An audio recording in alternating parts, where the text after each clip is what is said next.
Bovine viral diarrhoea, সংক্ষেপে বিডিভি নামে পরিচিত, গবাদি পশুর মধ্যে একটি অত্যন্ত গুরুত্বপূর্ণ এবং সংক্রামক ভাইরাসজনিত রোগ।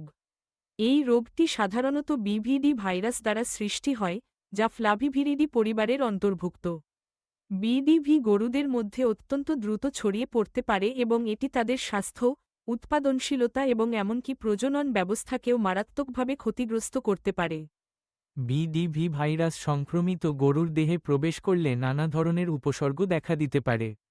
অনেক ক্ষেত্রে গরুদের ডায়রিয়া, জ্বর, ক্ষুধামন্দা, ওজন কমে যাওয়া, চামড়ার নিচে ক্ষত, চোখ ও নাক দিয়ে পানি পড়া এবং শ্বাসকষ্ট দেখা দিতে পারে। কখনো কখনো সংক্রমণটি গোপনে থেকে যেতে পারে, অর্থাৎ কোনো স্পষ্ট উপসর্গ দেখা নাও দিতে পারে, কিন্তু তারপরও গরুটি ভাইরাসের বাহক হিসেবে কাজ করতে পারে এবং অন্য গরুদের সংক্রমিত করতে পারে। বিশেষ করে গর্ভবতী গাভীদের ক্ষেত্রে বিডিভি অত্যন্ত বিপজ্জনক। গর্ভকালীন সময়ে সংক্রমণ হলে গর্ভপাত, মৃত সন্তান জন্ম, অথবা দুর্বল ও অক্ষম বাছুর জন্ম নিতে পারে। অনেক সময় বাছুরটি ভাইরাস বহন করেই জন্ম নেয় এবং সারা জীবন অন্য গরুদের সংক্রমিত করার ঝুঁকি থাকে। বিডিভি নিয়ন্ত্রণে সবচেয়ে কার্যকর উপায় হল নিয়মিত টিকাদান এবং খামারে কঠোর বায়োসিকিউরিটি ব্যবস্থা গ্রহণ।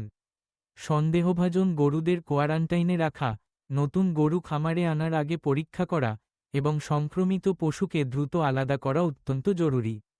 পাশাপাশি খামারে পরিষ্কার পরিচ্ছন্নতা বজায় রাখা ও সঠিক খাদ্য ব্যবস্থাপনা নিশ্চিত করা গরুদের রোগ প্রতিরোধ ক্ষমতা বাড়াতে সাহায্য করে। বিডিভি গবাদি পশুর উৎপাদন এবং অর্থনৈতিক দিক থেকে ব্যাপক ক্ষতির কারণ হতে পারে।